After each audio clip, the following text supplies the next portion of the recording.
चलो जी 16वें नंबर का प्रश्न देखते हैं। और 16वें नंबर का प्रश्न जो है ये भी तुम्हारा गुणनखंड प्रमेय पे ही आधारित है। और जो प्रश्न मैंने अभी भी तुरंत किया है बस सेम पैटर्न का क्वेश्चन है, उसी तरह का प्रश्न है और बिल्कुल आसानी के साथ हम लोग कर पाएंगे। थोड़ा सा कैलकुलेशन तुम्हारा ठीक होना चाहिए। देखो मैथ जो है ना बस कैलकुलेशन का काम है। देखो और जितने भी दूसरे सब्जेक्ट पढ़ते हैं ना, कौन सा, देखो साइंस और मैथ दो सब्जेक्ट ऐसा है ना जिसमें तुमको बेसिक का पता होना बहुत ज्यादा जरूरी है। तो अगर तुमको बेसिक पता है तो तुम इजिली कर पाओगे, अच्छी तरह से समझ में आएगी। बट अगर बेसिक नहीं पता है तो हो सकता है ना अगर टीचर अच्छे मिल जाए तो क्लास में समझ में आ जाएगा, बट अगर खुद से क्वेश्चन करने के लिए जाओगे तो वहां पर समस्या होगा। इसलिए बेसिक बहुत ज्यादा जरूरी है। अगर कमजोर है तो निश्चित तौर पर तुम क्या करो, उसको ठीक कर लो। ठीक है, चलो 16वें नंबर का प्रश्न देखें।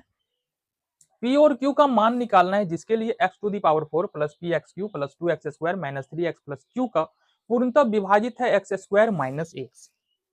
अच्छा पूर्णतः विभाजित है, यहां पर दिया है ये एक बहुपद है हमारे पास। ये बहुपद इस वाले बहुपद से पूर्णतः विभाजित है। पूर्णतः विभाजित होने का मतलब ये है कि इस बहुपद का एक गुणनखंड x² माइनस एक है। पूर्णतः विभाजित होने का मतलब यही है। क्लियर है बात? चलो जी यहाँ पे तो हमने क्या कहा, सबसे पहला काम क्या करते हैं इस तरह के प्रश्नों को करने के लिए, मानते हैं।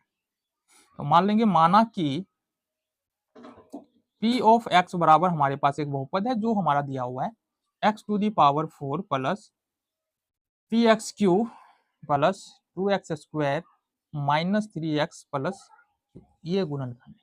और g ऑफ गुणनखंड बहुपद है, g ऑफ x बराबर हमारे पास है x² माइनस से। अच्छा देखो g ऑफ x से जो है ना p ऑफ x पूर्णतः विभाजित है, मतलब जो है ना यहाँ पर क्या बोल सकते हैं, p ऑफ x जो है p ऑफ x का गुणनखंड g ऑफ x है। क्या है? g ऑफ x है। अच्छा एक बात यहाँ पर तुम बता दो हमको, पहले भी बात किया है तो ये 30 है ना, 30 का गुणनखंड 15 है और 15 का गुणनखंड 3 और 5 है। इसका मतलब 3 और 5 भी किसका गुणनखंड होगा? 30 का गुणनखंड होगा। ये बात हमने पहले ही बताया। इसका मतलब ये है कि g ऑफ x का मान यहाँ पर जो दिया है ना हमारे पास x² माइनस एक है, और इसको अगर हम ले जाए x² माइनस 1 के स्क्वायर a² माइनस b² के फॉर्म पे, तो ये आता है हमारा x plus 1 into x minus 1। Basically ये कुछ नहीं है, ये तुम्हारा g ऑफ x ही है, बट यहाँ पर इसका गुणनखंड दो अलग अलग तुमको नजर आ रहा है। इसका मतलब ये हुआ कि g ऑफ x का गुणनखंड यदि x प्लस 1 एक्स माइनस 1 है तो ये x प्लस 1 एक्स माइनस 1 जो है वो किसका गुणनखंड हो जाएगा? ये तुम्हारा p ऑफ x का भी गुणनखंड हो जाएगा। क्लियर है बात? चलो जी।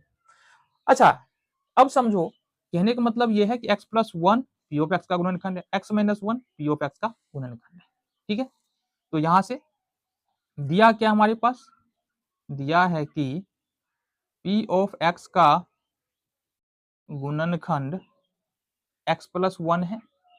तो गुणनखंड पर में हमको क्या बताता है कि अगर p ऑफ x का गुणनखंड x प्लस 1 है, इसका मतलब यदि हम x प्लस 1 का शून्यक निकाले बराबर में 0 रख के तो x बराबर माइनस एक आएगा। इस माइनस एक को यदि हम x के जगह पर रख दे p ऑफ x में तो हमारा पूरा पूरा बहुपद का मान 0 आता है। ठीक है, ये गुणनखंड पर में बताता है। आ जाओ, तो हमारे इसका मतलब क्या होगा कि p ऑफ माइनस 1 बराबर होगा तुम्हारा 0। अब चूंकि यहाँ पर p ऑफ x बराबर जो है ये कितना है, ये है तुम्हारे पास x to the power 4 plus p x q minus 3x plus, एक चीज छोड़ा हमने लगता है इसमें। चलो ये x टू दी पावर 4 है प्लस पी एक्स क्यू है प्लस 2x² है माइनस 3x और प्लस क्यू, ये पूरा बहुपद है। ठीक है, अब क्योंकि हमको निकालना है p ऑफ माइनस 1 तो निकालो। तो p ऑफ माइनस 1 तो minus 1 to the power 4 plus p into minus 1 to the power 3 plus 2 into minus 1 to the power 2 minus 3 into minus 1 और प्लस क्यू। क्योंकि p ऑफ माइनस 1 बराबर किसके बराबर होना चाहिए? 0 के बराबर, तो यहाँ पर हम रखेंगे 0।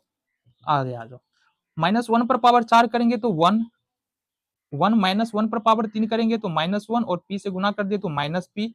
ठीक है, फिर यहाँ से 1 का स्क्वायर किए, 1 को 2 से मल्टीप्लाई किए तो 2, माइनस 3 और माइनस 1 को गुना करेंगे तो प्लस 3 और प्लस क्यू बराबर यहाँ से 0 हो जाएगा। अब समझो यहाँ से, तो बेसिकली तुम्हारे कहने का, मेरे कहने का मतलब ये है कि तुम्हारा ये हो जाएगा माइनस पी प्लस क्यू और देन 3 2 5 और 1 6 प्लस 6 बराबर 0। तो इसका मतलब हुआ माइनस पी प्लस क्यू और 6 को दूसरी तरफ ले जाएंगे माइनस 6। ये हो गया तुम्हारा समीकरण नंबर 1। ये किससे निकाला हमने, p बराबर -1 रख करके। दूसरा जो गुणनखंड है हमारा क्या है, x - 1, p ऑफ x का, तो हम लिखेंगे p ऑफ x का गुणनखंड x - 1 है, अतः गुणनखंड परिमेय से क्या होगा, p ऑफ 1 बराबर हमारा 0 होगा, p ऑफ 1 बराबर 0। इसका मतलब यह है कि p ऑफ x हमारे पास कितना है, p ऑफ x है x to the power 4 plus p x q plus 2x² minus 3x plus q, और p ऑफ 1 करे इसका मतलब होगा 1 to the power 4 plus p into 1 to the power 3 plus 2 into 1 to the power 2 minus 3 into 1 plus q, और बराबर में 0 होगा क्योंकि p ऑफ 1 कर रहे हैं। तो 1 हो जाएगा, ये p हो जाएगा, ये 2 हो जाएगा, और ये हो जाएगा हमारा -3 प्लस क्यू बराबर 0। अब समझो यहाँ से 2 1 3 और -3 तो 0 हो जाएगा ना, 2 1 3 दोनों प्लस में है, -3 है, 0 मतलब p प्लस क्यू बराबर हमारा आ जाएगा 0, p प्लस क्यू बराबर आ जाएगा 0, समीकरण नंबर 2। आ जाओ जी आगे देखें। अब यहाँ पर समीकरण 1 और 2 को यदि तुम सॉल्व करोगे तो तुम्हारा p और q का मान आ जाएगा। तो लिखेंगे समीकरण 1 और 2 से। तो समीकरण 1 जो निकाला है -p प्लस क्यू बराबर -6, -p प्लस क्यू बराबर -6, और समीकरण 2 है p प्लस क्यू बराबर 0, p प्लस क्यू बराबर यहाँ से 0। बेसिकली तुम्हारा यहाँ जो होगा p से p कैंसिल आउट हो जाएगा, जोड़ेंगे तो q q 2q हो जाएगा, और यहाँ से -6 आ गया। अब अगर q का वैल्यू देखते हैं तो -6 और बट्टे में 2 हो जाएगा, गुना में है, 2 इधर आके भाग में होगा तो 2 तिया 6। तो q का मान तुम्हारा कितना निकला, -3, q का मान -3 आ गया। q का मान समीकरण 1 में रख दो, q का मान समीकरण 1 में रख दो। समीकरण 1 है -p प्लस क्यू बराबर -6। तो q का मान तुम्हारा कितना निकला, -3, -p प्लस क्यू का मान -3 बराबर -6, -p -3 बराबर -6, 3 को दूसरी तरफ ले जाएंगे प्लस में हो जाएगा, तो -p बराबर यहाँ से कितना होगा तुम्हारा -6 और +3, ठीक है। तो ये -p बराबर 6 में 3 -3, तो यहाँ से p का मान निकल के आ गया तुम्हारा कितना, बता दो जरा। तो p का मान 3 और q का मान तुम्हारा यहाँ से निकला -3।